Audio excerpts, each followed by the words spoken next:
Peace, love, prosperity, and protection tribe. Again, it's your girl Asia Domike, and for today's video, we're going to talk about my guardian Orisha Elegua Esú.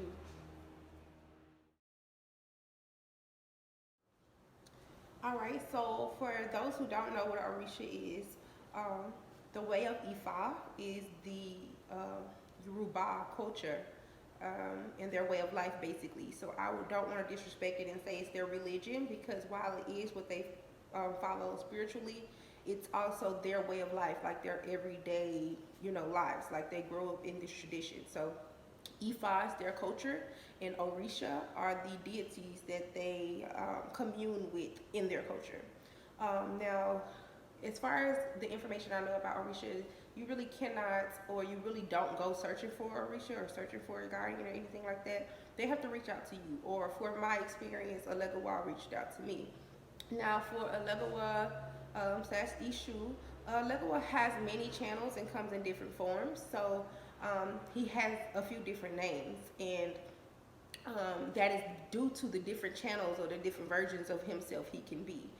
So Elegua basically is the messenger Orisha. So he is the Orisha that takes your messages from you to God, or God is the westernized word, but the word in Yoruba culture would be Olodumare. So Elegua takes messages from you to Olodumare, as well as taking messages from you to the other Orisha. So it's been said that your messages or whatever you're trying to offer to other Orishas do not get there and will not get there if you do not give offering to Elegua also. And first, before giving offering and messages for the other Orisha, because Elegua is the messenger God. So like I said, he has a lot of different channels and versions of himself. So Elegua can show up for you as a grown man. He could show up as a child. He could show up as just a old ass man. He could show up as a woman. Elegua has many different versions of who he will show up to you as, and he's a trickster god, and that is why a lot of people stray away from Elegua. He would be in the same sense that the westernized world got the idea for the devil from Set and Kemet. Elegua to them would be the devil, because most people focus solely on the fact that Elegua will punish you, and Elegua does punish people. However, Elegua also rewards people. You feel me? So it's two sides of the same coin. Elegua is damn near a balance scale, and I'm a Libra, so many things about Elegua speak out to me and actually resonate with who I actually am outside of, even knowing about deities. So Elegua, like I said, he will punish you, but he equally will reward you. How Elegua works, or how you work with Elegua, he is the Orisha of the crossroads. So he's the guardian of the crossroads in all forms of crossroads, and I do mean that literally. So he's the guardian of the crossroads. He's the guardian of from our world, or our living world, to the undead world. He is the guardian of the crossroads, from the seen to the unseen, from the the doorway of the cemetery, from life to death. He is that guardian. So when you go out and you want to work with Elegua, it's like best to go to a crossroads. A crossroads meaning a cross in the road, like a four-way, or literally a railroad track. I go to the railroad track because that's just my thing. You feel me? I feel like it's where I mostly connect with Elegua and where I can feel his energy the most present. I've seen Elegua at the railroad tracks a few times. You feel me? He will just appear walking down the tracks, like, and then disappear. You know what I'm saying? So it's a very amazing experience, but his energy is aggressive, and just like some of the other Orisha, a lot of people may be scared to work with Elegua because of their misconceptions or their misunderstandings of what and who Elegua is. All right, now I'm gonna use some of my notes that I have from years ago, but I got them, so I might as well share with you. Okay, literally just said this: Elegua is always mentioned first in any ceremony, because without his permission, the doors to communication with other Orishas stay closed. That's very important. And it's really important for people who's guarding Orisha or other Orishas and they're just getting out here and they're learning. If you don't know who Elegua is and you're not, giving that respect to Elegua first, then your messages are more than likely not getting to your Orisha. Like, I'm sorry. They're more than likely not getting there. You feel me? He represents the beginning and the end of life and the opening and closings of past in all life. He is known as a trickster god. He likes to play jokes on people. He enjoys candy and toys, which speaks to that child version of himself. He's a very, very, very powerful Orisha though. His colors are red and black, and his number is 3, or all variables of 3. So 3, 6, 9, 21 especially is a number of Elegua. His days are Monday and Saturday, and the 3rd day of every month. January 3rd and June 13th are Elegua Saint days in Cuba, because for people who don't know, I think that you can, or there are enough of us out here, or there are enough people out there that, you guys have seen where there is Santeria and there's Ifa. And Santeria is also, communing with the Orisha, but Santeria is Ifa mixed with Roman Catholic.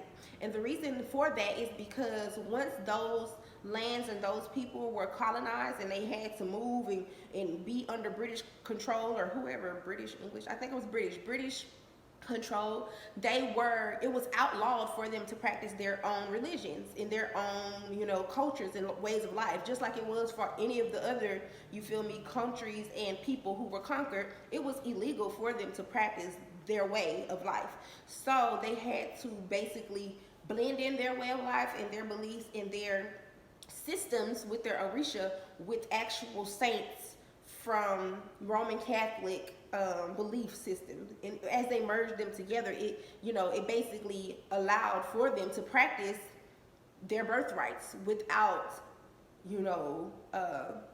being terrorized or even put in jail or even killed for practicing, their natural birthright. So Santeria is what is the result of that. Same deities, same energies, it's all the same, energies or entities. So that's why a lot of Orisha have saint days or special days in Hispanic countries or with Hispanic families, because those people are descendants of those people, if that makes sense. So January 3rd and June 13th are his saint days in Cuba. A feast may be given in his honor. In the Catholic religion, Elegua is syncretized with the child Jesus of Atocha, which is Saint Anthony of Padua, and the animal Sola, which is the soul in purgatory. All right.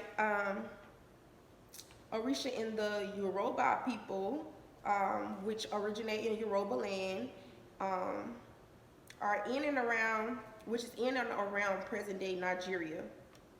He's the messenger god, like I said.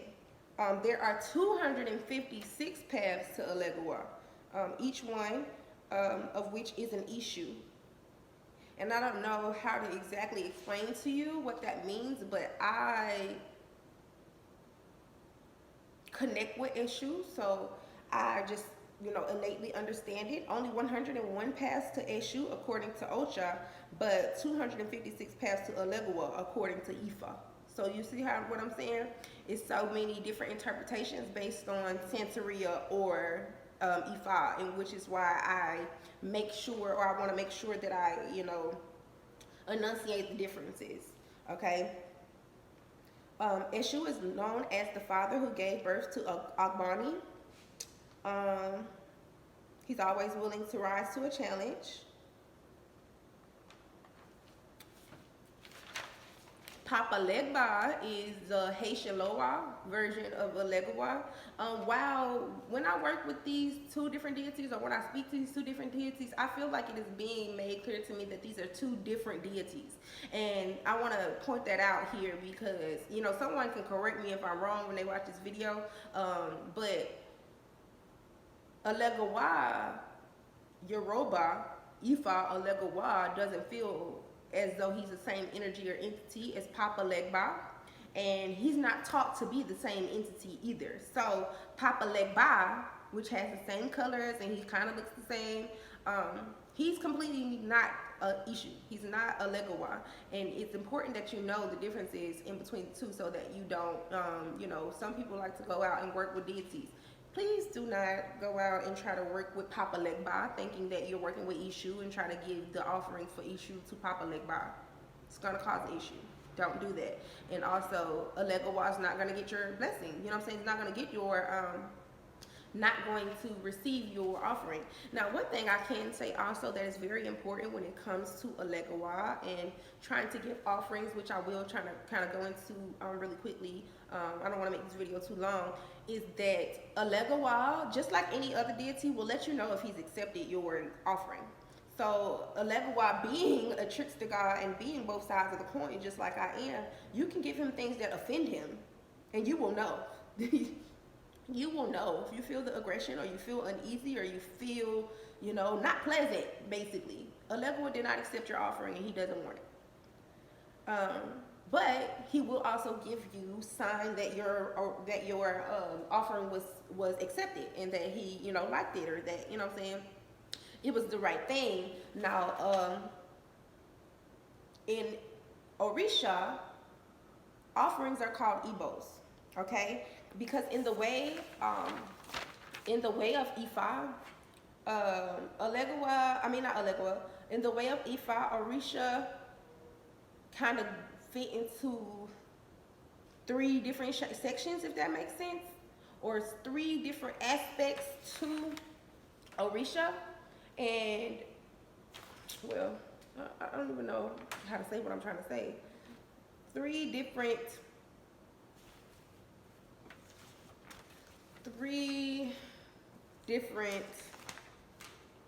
I guess like paths, or like parts to the Ifa culture, okay? I'll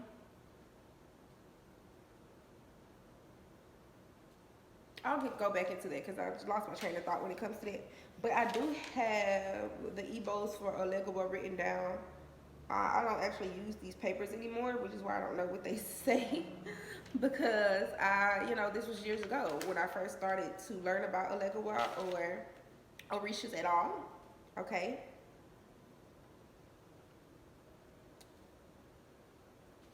All right, so the Ibos for Ishu Elegua are highly spiced foods because, like I said, he is a trickster guy and he has an attitude.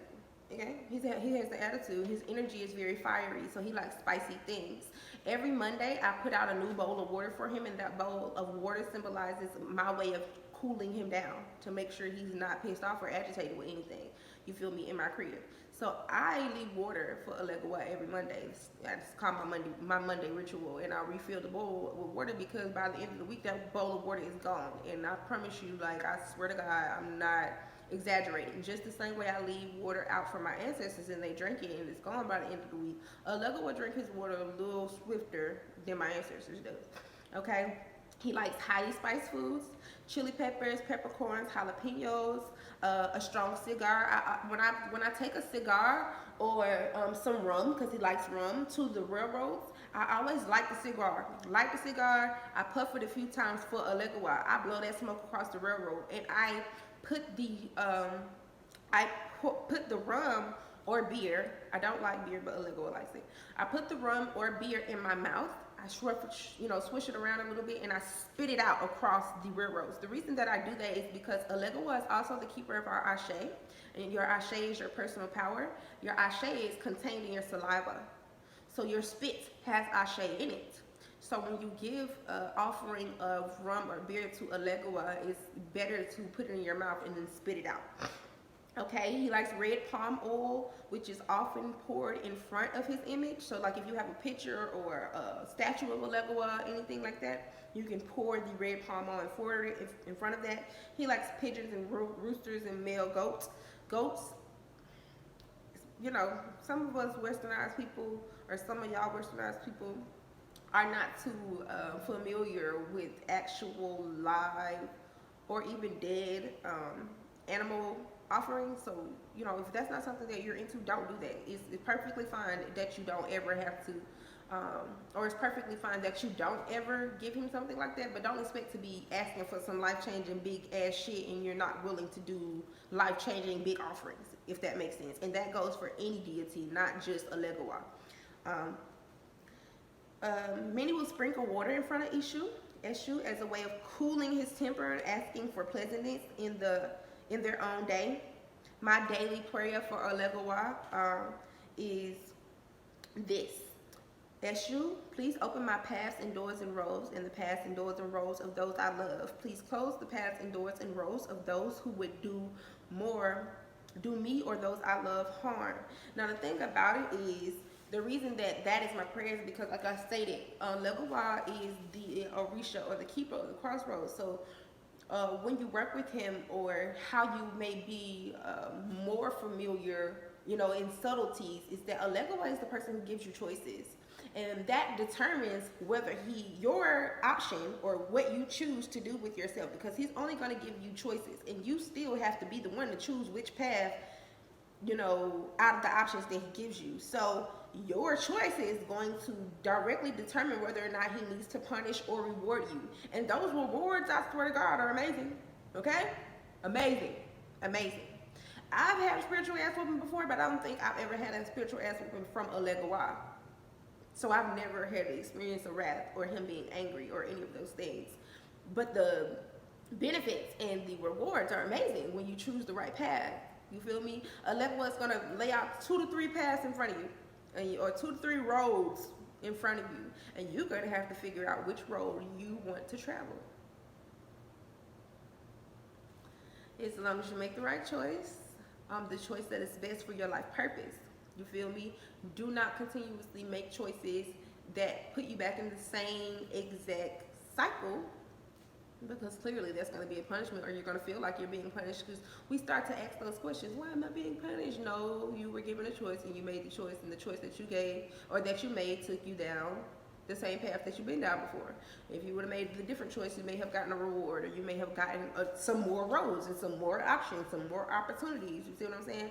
So Elegua is a really, really, really wonderful Orisha to work with. If you're going to work with Orisha at all, you have to know who Elegua is. So y'all going to have to put some respect on my boy's name.